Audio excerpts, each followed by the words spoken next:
সচেতনবৃন্দ, ফিরে এলাম বিরতির পরে। আমরা আলোচনা করছিলাম যে আল্লাহর ইচ্ছা সবকিছু হয়, এই কথাটির প্রচলিত এবং প্রকৃত ব্যাখ্যা। বিরতির আগে আমরা বলেছিলাম ইচ্ছা দুই ধরনের, একটা হচ্ছে তাৎক্ষণিক ইচ্ছা আর একটা হচ্ছে অতাৎক্ষণিক ইচ্ছা। এবং আল্লাহ সবকিছুর জন্য যে প্রাকৃতিক আইন, যেটা বিধিবিধান প্রোগ্রাম, এটা হচ্ছে অতাৎক্ষণিক ইচ্ছা। অতাৎক্ষণিক ইচ্ছা মানে ওই কারো তৈরি করে রাখা প্রাকৃতিক আইন অনুযায়ী, বিধিবিধান অনুযায়ী যে কাজটি হয় তার ইচ্ছা অনুযায়ী এটা হচ্ছে অতাৎক্ষণিক ইচ্ছা। আমরা বলেছিলাম যে আল্লাহ দুই ধরনের বিধান করে রাখছেন, একটা হচ্ছে সফল হওয়ার প্রাকৃতিক আইন, ব্যর্থ হওয়ার প্রাকৃতিক আইন। তো যে কোনো কাজে, সকল কাজে আল্লাহ তৈরি প্রাকৃতিক আইনের বৈশিষ্ট্য আমরা একটু কি দেখে নেই। কি সেখানে যথাযথ গুরুত্ব সহকারে স্থান দেয়া আছে মানুষের ইচ্ছা, কর্মপ্রচেষ্টা, নিষ্ঠা, ধৈর্য, সাহসিকতা, ত্যাগ, একতা, কর্মকৌশল ইত্যাদি। ওই প্রাকৃতিক আইনের মধ্যে লেখা আছে যে এই কাজটি মানুষ এইভাবে করলে, এই চেষ্টা করলে, এতটা ধৈর্য ধরলে, এতটা সাহসিকতা থাকলে, এতটা ত্যাগ স্বীকার করলে, একতাবদ্ধ হলে এইটি হবে, এরকম ভাবে লেখা আছে। সেখানে আছে আল্লাহ নির্দিষ্ট করা ও জানা, কিন্তু মানুষের অজানা বা জানা আরো অসংখ্য বিষয়। গুরুত্বপূর্ণ কথা, ওই প্রাকৃতিক আইনে এমন অনেক বিষয় আছে যা আমরা জানি না। সূক্ষ্ম সূক্ষ্ম এমন অনেক বিষয় আছে যা আমরা জানি না, কিন্তু আল্লাহ সব জানেন। আমি যদি একটা এক্সাম্পল দিয়ে, দেখুন, আমরা ডাক্তার, মেডিকেল সায়েন্স বর্তমান যে স্তরে আসছে, কত অ্যাডভান্সড, এখনো ডাক্তারি বিদ্যার মানুষের যে রোগ আছে তার অধিকাংশ রোগের আমরা কারণ জানি না।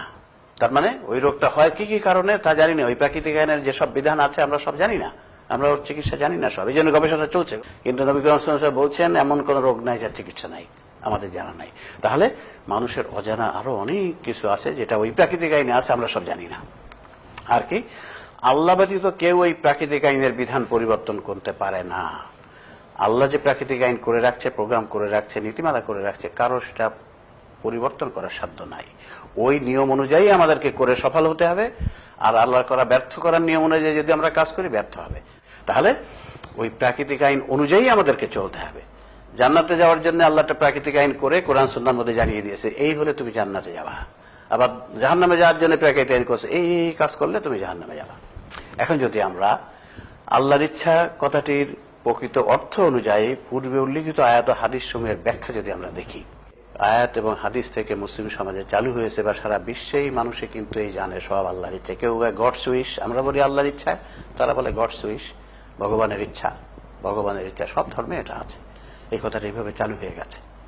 কিন্তু আমরা চলুন এখন দেখি ওই আয়াতগুলো, তাহলে এই তাৎক্ষণিক ইচ্ছা আর অতাৎক্ষণিক ইচ্ছা ধরলে কিভাবে ওই আয়াতগুলোর ব্যাখ্যা হয়। আমরা একটু চলুন এবার দেখি। যেখানে আল্লাহ বলছেন ওমা কানা লিনাফসিন আন তুমিনা ইল্লা বিইذনিল্লাহ, কোন ব্যক্তি আল্লাহর ইচ্ছা ব্যতীত ঈমান আনতে পারে না। সরাসরি কথা, কোন ব্যক্তি আল্লাহর ইচ্ছা ব্যতীত ঈমান আনতে পারে না। কিন্তু আমরা দেখছি অন্য আয়াতে বলছে তোমার ইচ্ছায় কিছু হয়, আমার ইচ্ছা না, তোমার বিপদ যাবার আসে পৃথিবীতে তোমাদের ইচ্ছা। তাহলে আমাদের কি করতে হবে? ব্যাখ্যা ওই যে তাৎক্ষণিক বা অতাৎক্ষণিক ইচ্ছার সাথে মিলে ব্যাখ্যাটা করতে হবে। দেখুন ব্যাখ্যাটা কেমন হবে। কোন ব্যক্তি আল্লাহর অতাৎক্ষণিক ইচ্ছা তথা আল্লাহর তৈরি প্রাকৃতিক আইন অনুযায়ী চেষ্টা সাধনা করা ব্যতীত ঈমান আনতে পারে না। আল্লাহর তৈরি ঈমান আনার একটা প্রাকৃতিক আইন আছে, একটা বিধান নীতিমালা করা আছে। একটা ব্যক্তি যদি এইভাবে অগ্রসর হয় তাহলে সে ঈমান আনতে পারবে। তাকে আগ্রহ সহকারে হয়তো একটা জিনিস বুঝতে হবে, প্রাকৃতিক বিধানগুলো দেখতে হবে, যে এই যে প্রকৃতি আছে এরকম এত সুন্দর, কেউ নিশ্চয়ই একদিন করেছে। শুনলে এইভাবে যদি সে এগোয় মনের ইচ্ছা নিয়ে, আল্লাহ তাকে ওই প্রাকৃতিক আইনে লেখা আছে, তাহলে সে ঈমান আনতে পারবে। আর যদি সে ওই প্রাকৃতিক আইন, ঈমান আনার যে প্রাকৃতিক আইন করা আছে আল্লাহর, প্রাকৃতিক আইন মানে কিন্তু আল্লাহর তৈরি আইন, প্রাকৃতিক আইন তো মানুষই তৈরি করেনি। এই যে আমরা ন্যাচারাল ল বলি, ন্যাচারাল এটা তৈরি করেছে, আল্লাহই তৈরি করেছে। কাজে ঈমান আনার একটা প্রাকৃতিক আইন আল্লাহ প্রথম থেকে সেট করে রেখেছে।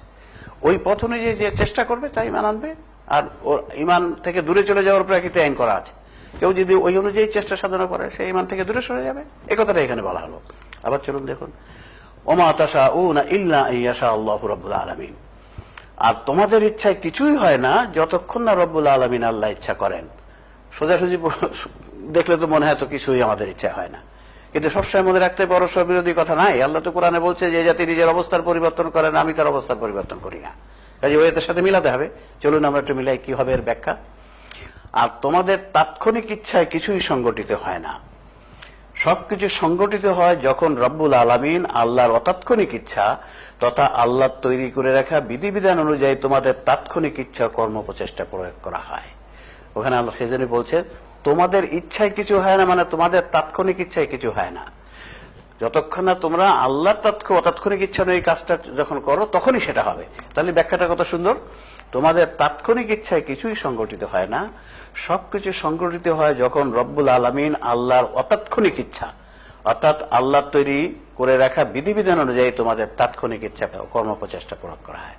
আল্লাহ কোন একটা কাজে সফল হওয়ার একটা ইচ্ছা করে রাখছেন, মানে বিধান দিয়ে রাখছেন, ব্যর্থ হওয়ার বিধান রেখে দিয়েছেন। আমরা নিজ ইচ্ছা কর্মপ্রচেষ্টা দিয়ে সফল হওয়ার পথ অনুযায়ী যাই, পথ নির্দেশ অনুযায়ী সফল হব, ব্যর্থ হওয়ার পথ নির্দেশ অনুযায়ী যাই, ব্যর্থ হব। সোজা কথা। এর ব্যাখ্যাটা এই। তাহলে ওই আয়াতটার কোনো বিরোধী হলো না, দুই আয়াত দুটোই থাকলো, মানুষের তাৎক্ষণিক ইচ্ছা আর আল্লাহর অতাৎক্ষণিক ইচ্ছা। দুই জায়গায় ইচ্ছা কথাটি আছে, ইচ্ছা কথাটা দুই জায়গায় ঠিক আছে। তাহলে দুই ধরনের কথাই ঠিক আছে। আমরা যদি এরপর দেখি, আল্লাহ বলছেন মান ইয়াশা ইল্লাহু ইউদলিলহু ওয়া মান ইয়াশা ইয়াজআলহু আলা সিরাতিন মুস্তাকিম। আল্লাহ যাকে ইচ্ছা বিপদগামী করেন আর যাকে ইচ্ছা সরল পথে পরিচালনা করেন। দেখেন তো এই আয়াতটা দেখলেই যে কোনো মানুষ তো বিভ্রান্ত হয়ে যেতে পারে। আরে আল্লাহ বিপদগামী করে, আল্লাহ করছে, তাহলে আমি কি করবো? আমার তো কিছু করার নাই। আল্লাহ তো বিপদগামী, যাকে ইচ্ছা বিপদগামী করেন, যাকে ইচ্ছা। কিন্তু ব্যাখ্যাটা কি হবে? ব্যাখ্যাটা হবে আল্লাহর অতাৎক্ষণিক ইচ্ছা তথা আল্লাহ তৈরি বিপদগামী ও সঠিক পথ পাওয়ার প্রাকৃতিক আইন অনুযায়ী কর্মব্যবস্থা চালানোর ফলে কেউ বিপদগামী হয় আর কেউ সঠিক পথ পায়। আল্লাহ দুটি পথ করে রাখেছে, একটা হচ্ছে যে বিপদগামী হওয়ার পথ নির্দেশ, বিধিবিধান, নীতিমালা, আর সঠিক পথ পাওয়ার পথ নির্দেশ বা নীতিমালা বা প্রোগ্রাম করা আছে। একজন মানুষ যখন স্বেচ্ছায় বিপথে যাওয়ার পথ নির্দেশ অনুযায়ী চলবে, সে বিপথে চলে যাবে। আর যে নিজ ইচ্ছা কর্মপ্রচেষ্টা দিয়ে সঠিক পথে যাওয়ার পথ নির্দেশ অনুযায়ী চলবে, সে সঠিক পথ পাবে। এ কথাটা এখানে বলা হয়েছে, কোনো কন্ট্রাডিকশন নাই। আমাদের তাৎক্ষণিক ইচ্ছা, আল্লাহর তাৎক্ষণিক ইচ্ছা, কোনো কন্ট্রাডিকশন নেই, একেবারে সেম, ঠিক আছে। খালি আমাদের একটু বুঝে নিতে হবে, এবং সেটা আসলে বর্তমান যুগে বোঝা সহজ। এই যে আমরা প্রোগ্রামের কথা বললাম, নীতিমালার কথা বলছি, বিধিবিধানের কথা বলছি, এটা তো আগে বোঝা যেত না। এই প্রোগ্রাম তো আমরা আগে জানতাম না, এখন না বুঝতে পারছি ও প্রোগ্রাম করা, সব প্রোগ্রাম করা। চলুন এখানে কি বলছে, ফায়াগফিরু লিমান ইয়াশা ওয়া ইউযিবু মান ইয়াশা। অতঃপর যাকে ইচ্ছা ক্ষমা করবেন, যাকে ইচ্ছা শাস্তি দিবেন।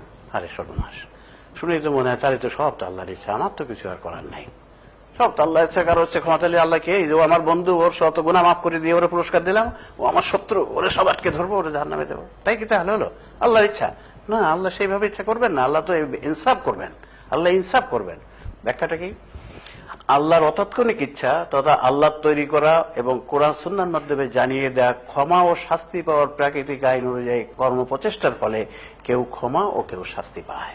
আল্লাহ এখানে বললেন কি, আমার অতাৎক্ষণিক ইচ্ছা, অর্থাৎ আমি পূর্ব থেকে বিধিবিধান করে রেখেছি, কেউ যদি এই গুনাহ করে আর এই করে তাহলে ক্ষমা পাবে, আর যদি কেউ এইটা করে আর এইটা এইভাবে না চলে আমি ক্ষমা করব না। আল্লাহ ক্ষমা পাওয়ারও প্রাকৃতিক বিধান করে রাখছেন, শাস্তি পাওয়ারও কি বিধান সেটা করে রেখে কোরআন সুন্নাহ জানিয়ে দিয়েছে।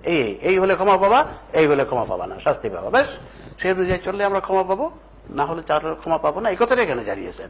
দেখ সেটা কি, কোরআন সুন্নাহর মাধ্যমে জানিয়ে দেয়া গুনাহ মাফের সে বিধিবিধান হলো কবিরা গুনাহ মাফ হয় শুধুমাত্র মৃত্যুর যুক্তিসঙ্গত সময় পূর্বে করা তওবার মাধ্যমে।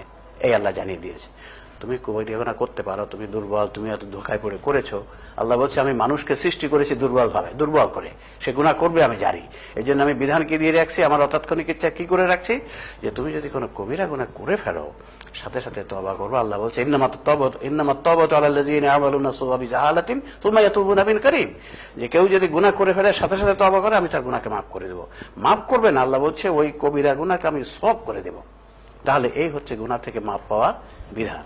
এবং আল্লাহ বলে রাখছে মৃত্যু এসে গেলে তওবা করলে তওবা কবুল করবেন না। আল্লাহ বলছে ওয়ালাইসাতিত তাওবাতু লিল্লাযিনা ইয়ামালুনা সাইয়্যাতি হাত্তা ইযা হাযারা আহাদুহুম মাউত, সূরা নিসার 18 নম্বর আয়াত। আল্লাহ বলছেন মৃত্যু এসে গেলে তওবা করলে তওবা কবুল হবে না। অর্থাৎ গুনাহ তওবাটা করতে হবে মৃত্যু আসার এতটা সময় পূর্বে, আজরাইল আসার এতটা সময় পূর্বে, যে আমার গুনাহ করার সুযোগ আসছে, আমি ইচ্ছা করলে করতে পারি, আমার ক্ষমতা আছে, বিদ্যা জ্ঞান বুদ্ধি আছে, তখন তওবা করতে হবে, তাহলে সে তওবা কবুল হবে। নাহলে আমার গুনাহ করার ক্ষমতা নাই, মুখ দিয়ে ফেনা বার হচ্ছে, ওই সময় গুনাহ কবুল হবে না। এটাই বিধান। এরপরে চলুন, আল্লাহ বলছেন কুলিল্লাহুম্মা মালিকাল মুলক তুতিল মুলকা মান তাশাউ। বলুন রাজত্বের মালিক হে আল্লাহ, তুমি যাকে ইচ্ছা রাজত্ব দাও, যাকে ইচ্ছা রাজত্ব কেড়ে নাও। এর ব্যাখ্যাটা কি হবে? ব্যাখ্যাটা হবে এই, বলুন রাজত্বের মালিক হে আল্লাহ, তোমার অতাৎক্ষণিক ইচ্ছা অর্থাৎ তোমার করে রাখা প্রাকৃতিক আইন অনুযায়ী কেউ কর্ম প্রচেষ্টার ফলে কেউ রাজত্ব পায়, কেউ রাজত্ব হারায়। রাজত্ব পাওয়ার জন্য আল্লাহ একটা বিধান করা আছে, এই বিধান অনুযায়ী যদি কেউ চেষ্টা করে তাহলে সে রাজত্ব পাবে। আর এই রাজত্ব হারানোর একটা বিধান করা আছে, এই বিধান অনুযায়ী যদি কেউ চলে তাহলে সে রাজত্ব হারাবে। সম্মান পাওয়ার আল্লাহর একটি বিধান করা আছে, প্রাকৃতিক আইন করা আছে, ন্যাচারাল ল করা আছে, ওই অনুযায়ী কেউ যদি চেষ্টা সাধনা করে সে সম্মানিত হবে, আর অসম্মানিত হওয়ার একটা প্রাকৃতিক আইন করা আছে, আল্লাহর করা আছে, ওই অনুযায়ী কেউ চেষ্টা করলে সে অসম্মানিত হবে, এটাই এখানে বলা হয়েছে। কাজেই কোনো আয়াতের মধ্যে কোন রকম পরস্পর বিরোধিতা নাই, আমরা খালি একটু বুঝে নিতে হবে, একটু ব্যাখ্যা করে নিতে হবে, তাহলেই হবে। আল্লাহ রাব্বুল আলামিন আমাদেরকে তৌফিক দান করুন